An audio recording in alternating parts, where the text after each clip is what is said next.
Bonjour et bienvenue. Aujourd'hui, on va s'attaquer à une idée qui, a priori, peut sembler un peu étrange quand on écrit. Qu'est-ce qu'on fait quand nos propres personnages, ceux qu'on a créés, ils semblent se rebeller. Ils refusent de suivre le scénario qu'on a prévu pour eux. C'est une situation bien plus fréquente qu'on ne le croit, et la solution est loin, très loin d'être simple. Voilà la question qui tue.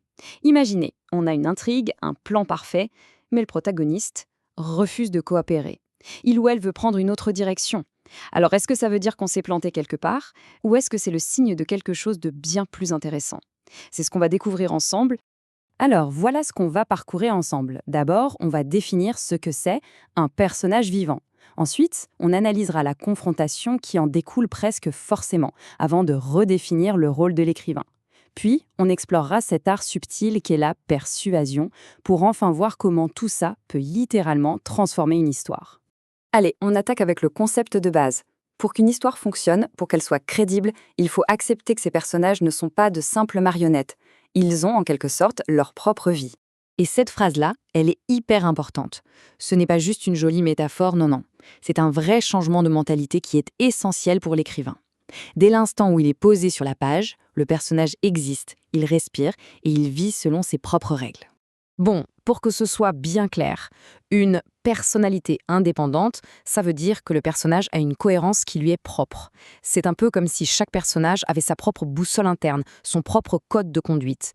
Ses actions découlent de qui il est, de son passé, de ses désirs profonds, et pas seulement des besoins de l'intrigue. Mais alors, concrètement, pourquoi c'est si important? Eh bien, parce que c'est ça qui garantit la cohérence de l'histoire. Si on force un personnage à faire quelque chose qui va contre sa nature, c'est comme une fausse note dans une symphonie. Ça casse tout. L'immersion est brisée et le récit perd toute sa crédibilité. C'est en respectant son autonomie qu'on construit une histoire vraiment solide.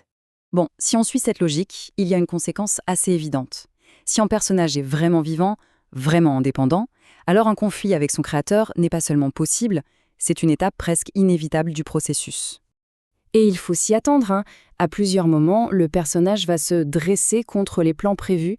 Il va refuser d'entrer dans cette pièce, de prononcer cette réplique ou de prendre une décision qui, pour lui, semble complètement fausse. C'est là qu'on voit bien la tension, le vrai bras de fer. D'un côté, on a le plan de l'écrivain, toute la structure narrative.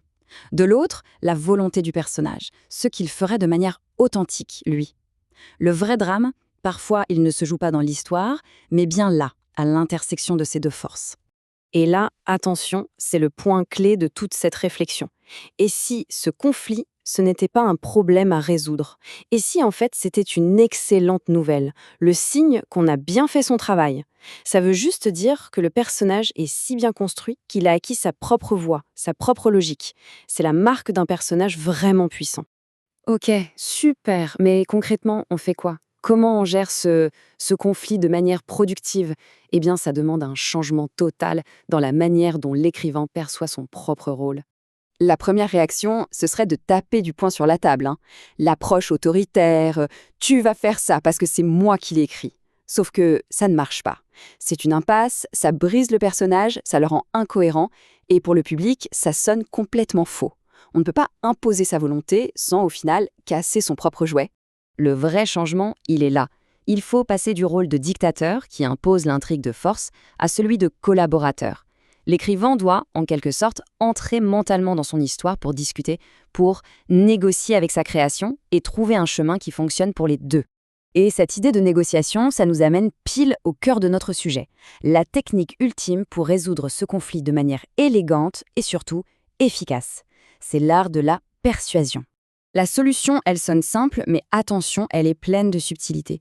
Au lieu de donner des ordres, l'écrivain doit persuader son personnage que le chemin proposé par l'intrigue est, en réalité, le choix le plus logique et le plus authentique pour lui. C'est un peu comme être un guide de montagne plutôt qu'un dresseur de lions. On ne force pas le passage, on montre pourquoi c'est le meilleur chemin à prendre.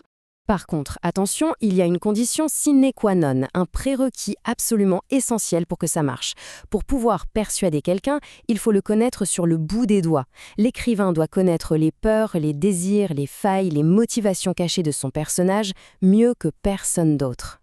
Et ce qui est fascinant ici, c'est que persuader, ça n'a rien à voir avec de la manipulation. Le but n'est pas de gagner une dispute contre sa création, C'est plus un dialogue où l'on amène le personnage à réaliser par lui-même que la voix de l'intrigue est aussi fondamentalement la sienne. Bon, on a vu le problème, le changement de posture et la solution.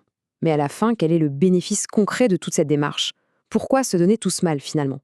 Eh bien, le résultat est directement lié à la qualité finale du scénario. C'est presque mathématique. Une histoire où les actions des personnages sont authentiques, motivées de l'intérieur. C'est un moteur parfaitement huilé. C'est infiniment plus puissant qu'une histoire qui avance à coups de rustines narratives. Cet équilibre, c'est le secret. Le gain est juste énorme. L'histoire gagne en profondeur, en cohérence, en authenticité. Chaque décision, chaque action semble alors inévitable, vraie, et c'est ça qui transforme une bonne idée en une histoire inoubliable. Alors voilà, la prochaine fois qu'en écrivant, on sent cette petite résistance, ce non qui vient du personnage, il ne faut pas le combattre. Il faut s'arrêter et se poser la question, l'écouter. C'est peut-être là que se cache le vrai cœur de l'histoire. Quel est le choix que le personnage veut vraiment faire? C'est ça, la vraie quête.